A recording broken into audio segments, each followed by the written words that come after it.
Morning guys, welcome back to the Huxley Motorsport channel. I thought I'd come back to you and give you a bit of an update on what's going on in the workshop. A lot of people have been asking, and it's always nice to kind of keep everybody up to date with what's going on. I'm back on the smooth gimbal as well, so we'll see how good this turns out because it's been a long time since I used it. But I thought I'd give you a bit of an update. I'll give you an update on my cars first, and then we'll go on to customers' cars and I'll kind of explain what's going on in the shop, because as you can see, it's getting a bit wild in here. So yeah, welcome back. Thanks for following along. So since we've done a drift day in the 36, we've had, as you might have seen, we had a bit of difficulty with a few things, and we're getting back into it now. I've done a terrible wash job, but you have to ignore that. But yeah, so we've done a few updates. I've done a new power steering pump off a 36 this time. You can't really see, so new power steering pump, new line, and I've moved the reservoir up to here. The old one is still there for now, but I'm going to move it up to here. So I think from what a lot of people told me, because it's so close to the rack, we've run into a few problems. And another thing we've done is we've basically, you can see the oil cooler there. So we're going to put a power steering cooler on too. So that'll hopefully help that for the next Santa Pod day, which is coming up on the 22nd of Feb.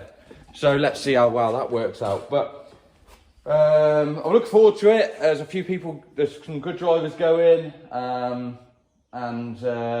yeah, proper excited about that. We got Todd, teammate of mine. He's got his body kit waiting here for him for his coupe.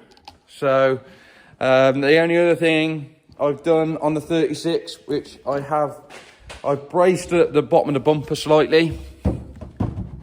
So I just put some brackets from the inner arch down to the bottom of the kit, just to help that a little bit, because as you can see from the scratches, it came off a few times on the last drift day. So that's basically an update on that. And for anybody that watched, it's got a new window. The Corolla, that's the next big project. The engine has been finished and has been built. The gearbox is finished from John Sleeth, and the engine's done with ASD. So big thanks to Trev and the team for doing that. No other real updates on the Corolla really. We've put a passenger seat in it now, so that's all in. Got all new belts in, fixings, and made some really nice funky brackets to make sure the harnesses are in the right place and stuff like that. The only other thing we did is I painted around the edges of the doors black. You might see, I might try and get some clips in this video of, you could basically see this lip with the window still in, and it was kind of something that really bugged me.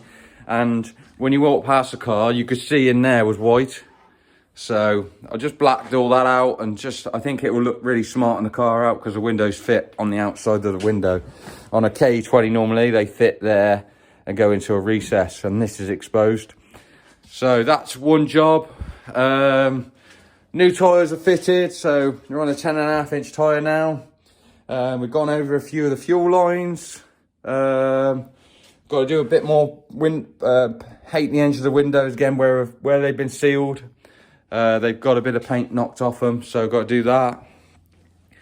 But there's any real updates with that. Hopefully the car will be, there we go.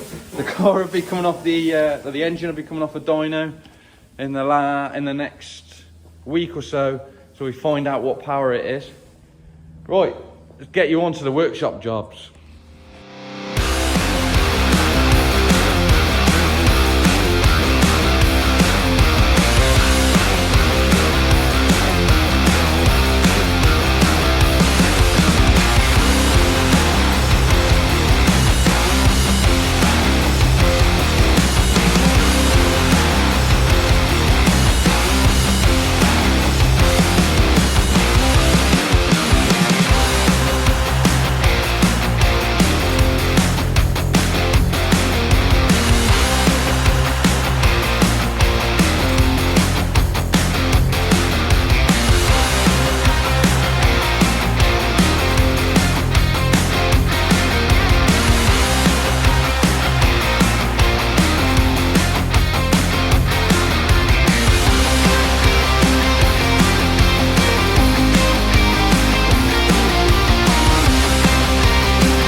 yeah, so I helped crew for Mark from,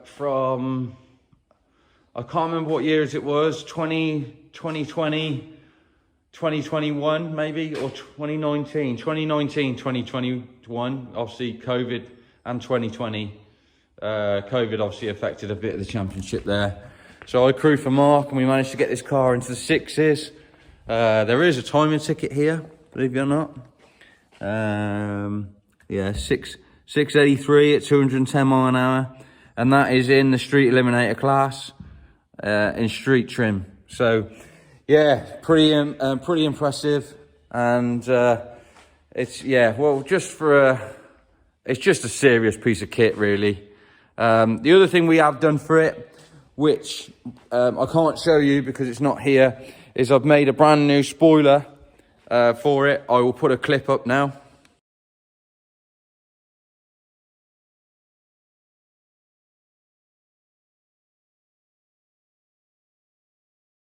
And so it looks a lot prettier than the old Halford spoiler, as we used to call it. And I've got a few little dents out for him. So that's one project out the way, what's been going on. The next one we've been dealing with, this is quite a rusty 200SX. This is Kat Jarvis's, good friend of mine. And we actually don't do rust anymore, but I said I'd kind of do this for her. It's had the new fronts of the sills. It's had new bits of floor and new bits of inner floor gone in, as you can see, by a lad who works for me, Mikey. He's been doing that, and he's currently, and he decided to make a brand new chassis rail. So he's created a brand new chassis rail in here now, and there's the outside skin. So you'll see progress of that come up on the Instagram and stuff like that. But yeah, this car's had a bit of a hard life, and as you can see, it's pretty rough. But anything's savable, and we'll get it brand new, and she'll be happy. And we're gonna do inner tubs on this as well, and we're gonna do back inner arches as well, because it's gone. It's had some bad repairs, good attempts, but bad repairs around here, and a lot of it was full of silicone and stuff like that, kind of hiding the fact. It's a shame that Kat went to see it without me, really, because it was a bit more of a surprise of how bad it was. It's a shame because it's a really good looking car, and we'll make it brand new again. So she'll be happy as a pig in poo, shall we say? So yeah, next project. Right, well, where do we start on this? So, for anybody that knows, this is Shane's car. Me and Shane used to drift in the BDC together. He was on Team Jap Speed. And, right, so let's just explain what's going on here, because this has got a bit out of hand. So, this is a Pontiac Ferrero body. And it carries, if you look over there, that is an F40, basically clamshell over the top. So it looks like a Ferrari F40. Yeah, it had a Cadillac V8 in. It was slow, it didn't handle, very old school, very industrial. So what we're doing, so if people that will know, this is MR2 rear end. And the reason why I've gone for MR2 rear end is because they do a kit form for a K24 or a K20 swap. So we've got a K20 to go into this. This has been seriously built to make about 650 horse. So we're going to put that in it. I also convinced Shane to let me tube the back of the car to get rid of all the crap that's in the way and just unnecessary stuff that's in the way. And because we bought an MR2 donor car, it had a K20 swap in it. So lucky enough, we took a jig. We made a jig for all the engine mounts. So there's the end mounts. So the engine sits in this way, gearbox is this side, and it's having a quite sequential gearbox in it as well. And so we've made all the jigs for the mount, so that was really handy. And there's the last mount, which obviously just mounts onto the subframe. So we made a little jig for that. So here's the jig. You can see here we just picked up, there's the front mount and the two side mounts. We have actually taken them off at the moment. And then this is just the strut towers. And I've completely lost the top mount, the original MR2 top mount, and machine these down so it looks a lot cleaner. So that's basically the back end of the car, ready for a K24, and some body panels. Where the body was fitted, they've smashed the hell out of this, so this section might be coming out, because on the Ferrari body it comes down here, and this we might make into a proper air vent for maybe the turbo, or because all the intercooler and everything's going back here. Right, so what are we doing on the front? All the front's gone as well. We've made new inner arches. So you can see the new inner arches involved now, with a nice B pattern in there. And we've taken them back to give you lock clearances. Now, why does it need lock clearances? Because we've decided to put S14 front suspension on, which is something I've done on a few things, if you know me. I've done it on S14, done it on E34 BMW, and it works. So the only problem with it now, it's a bit harder to get, but we're getting it. And yeah, so this is all going to be S14 front suspension, and go from there. We took a lot of measurements of the car before we took it apart, so we can get the wheelbase right and get the width right. And yeah, and I'll either do my locker mods or buy Geomasters or something for it from Driftworks. We'll see how far we get with that. As you can see, that's pretty much a Frankenstein build, which is always something I seem to get involved with. I don't know how I end up getting involved in that, but kind of me opening my own gob and digging myself in the own hole. Now we're on to the Model T project. Now, this is a bit of a story in its own. So this is a friend of our family, friend of a lot of us from my dad's side years ago, really. So this is John Mulligan's Model T. The cage I did in 2014. As you can see, it's quite serious bit of roll cage in there. Yeah, so we've done that. It's very old school. Now, when I say it's taken 40 years to get to this stage, I'm not joking. So that this has taken longer to get to this stage than I've been on this planet. So, yeah, it's pretty serious. It's mad that it's got to this stage. Anyway, John's got a bit ill and a bit forgetful, so we decided to take the project on to get it finished for him. And as you can see, it's quite old. So it's got Jag rear end. Now, how old school is that? So everybody in the 70s used to put a light up on the back of here and light all this up, and they used to chrome all this years ago. So John's had a Jag rear end in it for years. It's got a small block Chevy in it, which is a crate motor from Blueprint, I believe it says on there.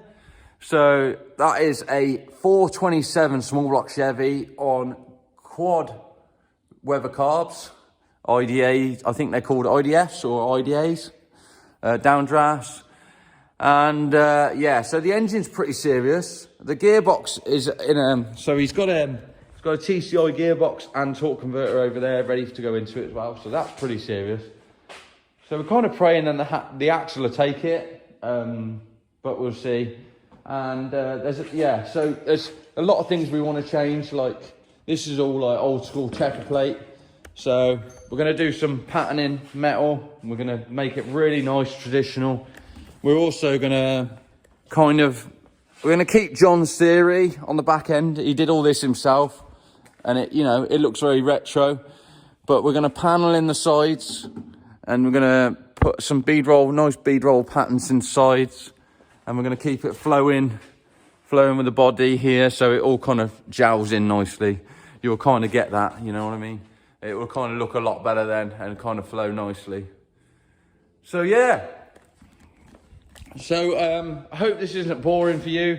This is just a bit of an update for everybody that's watching and what's going on in the workshop and what's going on in general. as you can see, we are very busy. I've stopped taking bookings for this year. It's kind of got a bit nuts. Yeah, it's just a bit out of hand. So now, I'll keep you up to date. If you like this video, please like and subscribe. Make sure you watch my previous videos. And it won't be long until we get the Corolla running. And we get the Corolla running and we'll do a video of that too. And hopefully the next video will be this, ripping around Santa Pod. So, much for watching. Hope this video's exciting for you all. And sorry if I'm new with the gimbal. It's been a while. Thanks guys.